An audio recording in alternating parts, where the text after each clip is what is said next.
الا كنتي كتبغي بلادك ديال بصح وباغي تخدمها وكتعطي من جيبك ومن صحتك باش تشوف ولاد بلادك عايشين مزيان، غادي يكون المصيف ديالك في حال هاد السيد مصطفى الخصم، البطل العالمي اللي سمح في الفلوس وخلى اوروبا واللي كانوا كيطلبوا فيه باش يبقى معاهم ويفيدهم بالخبره الواسعه اللي عنده في فنون القتال. مصطفى الخصم بطل العالم في 12 المناسبة. الاتحاد الألماني غادي يطلب الويد ديالو وغادي يقترحوا عليه باش يلعب بسميت ألمانيا في 1993، ولكن غادي يرفض واخا حاولوا معاه بزاف، وكان الجواب ديالو واضح وصريح: أنا غادي نمثل بلادي الأم. ومن بعد منها مباشرة غادي يلتحق بالمنتخب الوطني وغادي يشارك معاه في بطولة العالم في هنغاريا. هذا البطل حقق مجموعة من الألقاب الفردية والجماعية وربح بزاف ديال لي كومبا، ولكن كنظن باللي هذا النزال الأخير اللي كان عنده مع الفساد غادي يقضي عليه. مول هذا البالماريس الخرافي وبناء على الفطره ديالو والتربيه جاتو الغيره على بلادو وقرر يستقر فيها ويخدمها ويعطيها كل ما كيملك. مصطفى الخصم ترشح في الانتخابات ووضعوا فيه الناس الثقه ديالهم وبدا خدام مزيان، وكيف ما قال سد على شي وحدين اللي كانوا كيستغلوا الثروات ديال المنطقه لمصالحهم الشخصيه، ولكن اعداء النجاح واصحاب الاختصاص في نهب الاموال والجميلات تعرضوا ليه لواحد الدرجه انه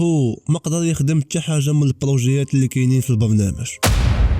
المهم البلان فيه بزاف ما يتقال، ولا بغيتو تفهموا معايا الفيلم كامل خليكم معايا حتى الاخر، عطيونا لايك واشتراك، ما نطولش عليكم بزاف، مشينا. مصطفى الخصم، الا جينا ندويو على البالماريس ديال هاد السيد على المستوى الرياضي خاصنا ساعه ولا ساعتين ومحال واش تكفينا. بطل العالم في 12 المناسبه في رياضه الفول كونتاكت، بطل ألمانيا في 4 ديال المناسبات، بطل العالم على المستوى الجماعي مع المنتخب المغربي وزيد.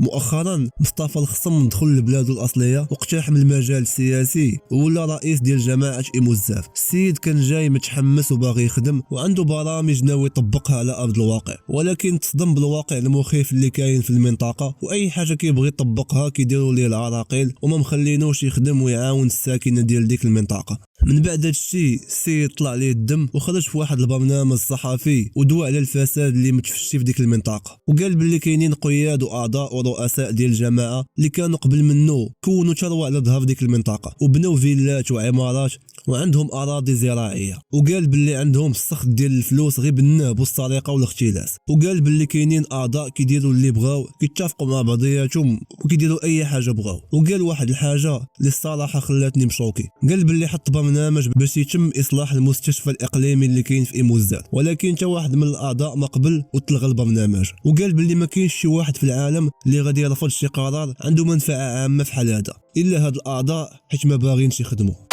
حنا كندويو على واحد السيد اللي عاش وكبر في بلاد معروفه بالصرامه ديالها على جميع المستويات. السيد جاي بعقليه المانيه وباغي يخدم ولكن ما لقاش معامل. الناس اللي شادين المناصب في ديك المنطقه ما عجباتهمش الطريقه باش باغي يسير وبداو كيخلقوا ليه العراقيل. والبلان اللي غادي يسطيك وغادي يخلي دماغك يبغي يخرج من بلاصتو هو انه غادي يخرج واحد الشخص وهو اللي كندوي عليه مصطفى الخصم في هذا اللقاء الصحفي، واللي هو العامل ديال مدينه صفرا. غادي ينوض وغادي يدير به شكايه عند وكيل الملك، تخيل، وتهمينه بجوج تهم. الاولى هي الرشوه، والتهمه الثانيه اللي فريمون كتضحك واللي هي تدخل بهدف عرقلة أعمال أعضاء البلدية. وبالمختصر المفيد زعما خرجتي وبديتي كتقول ديك الهضرة باش تحبس لينا الخدمة ديالنا وانت كتحارب المصلحة العامة.